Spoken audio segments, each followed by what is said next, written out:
How much do you want to bet it's not gonna rain today? Like the whole day? The whole day. I do realize it's raining a bit right now. I'm saying it's gonna rain. Okay.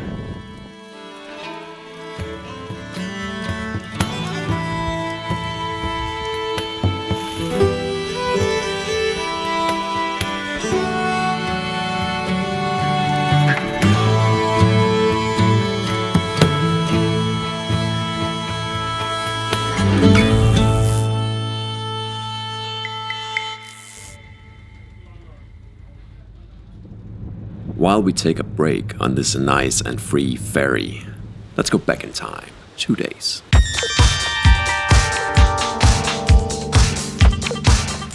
Back here in Tromsø, we pick up good old missing big grey suitcase.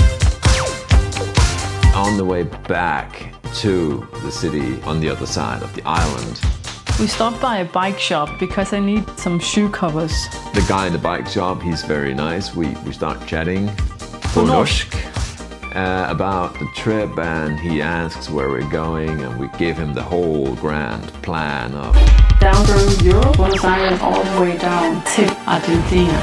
and we mention that the next stop is gonna be Steinfjord. That makes him a bit curious, and he he starts, something. He's pretty familiar in the area Maybe there's a tunnel out there that's closed. because of some mudslide or something. But he's not completely sure, so we don't know. We can still get to Steinfjord. The detour, though, should the tunnel be closed. It's a pretty significant one. On the plus side is the fact that we now have the tent. So If we need to do this detour and it's going to be too much, we can't just pitch the tent and go to sleep. The ferry is approaching Senja. This is the moment of truth. So, supposed to go that way. It's closed, so we got 60 kilometers extra this way.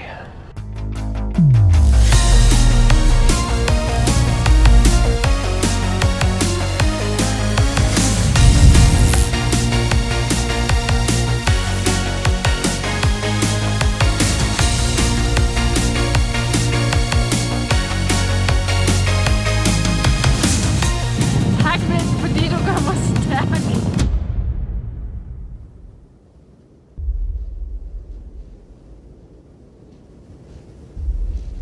We're on the detour, 50 kilometers in. Spirits are still high, and the place is beautiful. Then, Rain again.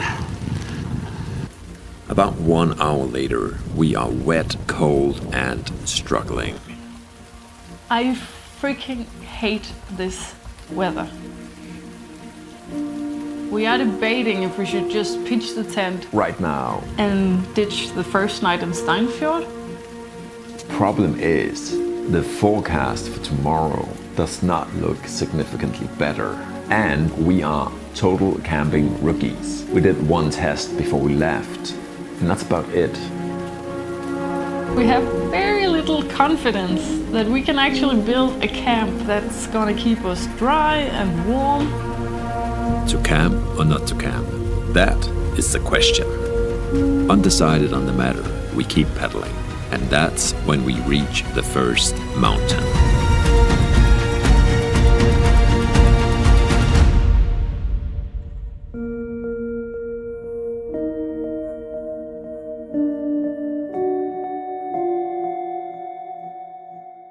My real name is Ditte, but you probably know me as Didi. I call myself Didi because it's easier to pronounce for people who doesn't speak Danish. I'm 34 years old and I'm from Copenhagen in Denmark. I grew up in the countryside amongst a lot of animals. And I love animals, especially dogs, but really all animals. I work as a midwife in one of the big hospitals in Copenhagen. It's very rewarding work, but it's also very tough. Of course, I see all the happiness, but I also see the heartbreak when things don't go as expected. And I love the nature.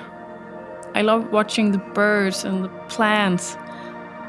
And I have a hobby growing plants at home. I love being active as well. I ran my first marathon in 2022. That was tough work, but I really enjoyed it.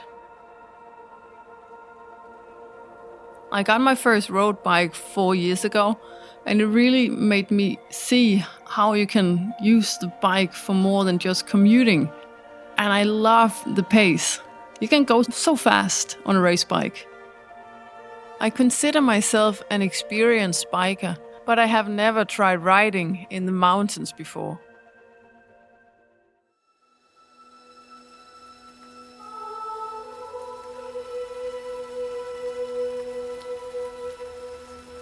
We never really decide for or against camping.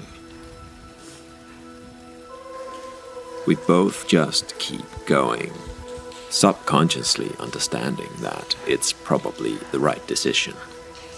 I feel like crying. It's raining, it's cold, it's windy.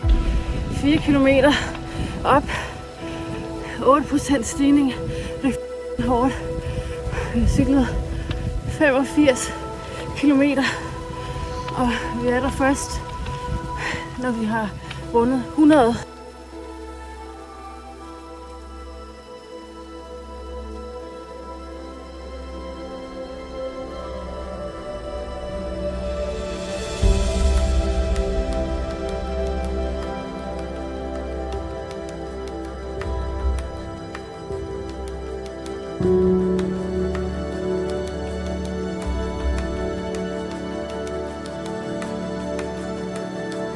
And then, finally at the top,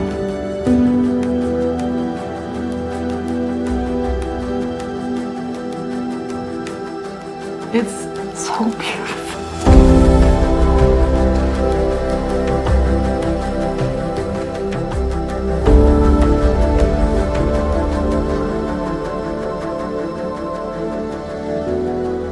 We're going downhill at 50, 60 kilometers per hour. Wet on the inside, wet on the outside. The wind chill is brutal. It's so cold. But eventually we make it down to the fjord. And then we finally arrive. And there's nobody around. It's super quiet. It's kind of deserted. We find reception and it's closed. There's no one there. It's like, oh God, no, seriously. Not this, not now. But there's a phone number and we call the number and there's a guy. Yeah, this is it, this is here and blah, blah, blah. Are you here now? Yeah, we're here now. And then I can kind of hear the guy in the room next to where the reception is. It's like, oh, he's here. Good. Then we finally get a room and we get a hot shower. We find out there's a restaurant here. So instead of eating cup noodles, we go down to the restaurant to get a proper meal. And the food we get is amazing. The guy who checked us in, he comes back. We tell him about this food, this spectacular meal. It's like, how? How is this even possible? I'm like, yeah, the food is very good and we're very proud of it. And then he say, but you know, hunger is the best spice. It was heaven.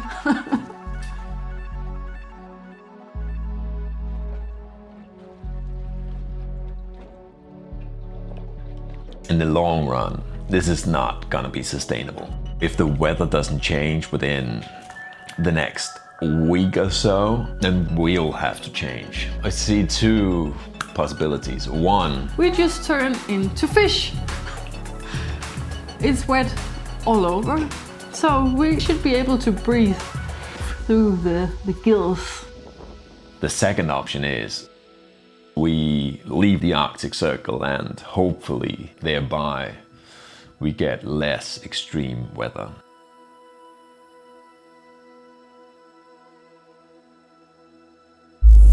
Plan Escape the Rain is starting now. my name is Bruno. I use this. I started in Berlin. It's the right thing to do. If you like our videos and want to see more episodes about this amazing 1-year bike journey around the world, then please support the channel by subscribing and by sharing all our videos with all your friends and all your family. We promise we have great stories yet to be told. Thank you for watching. See you in episode 3.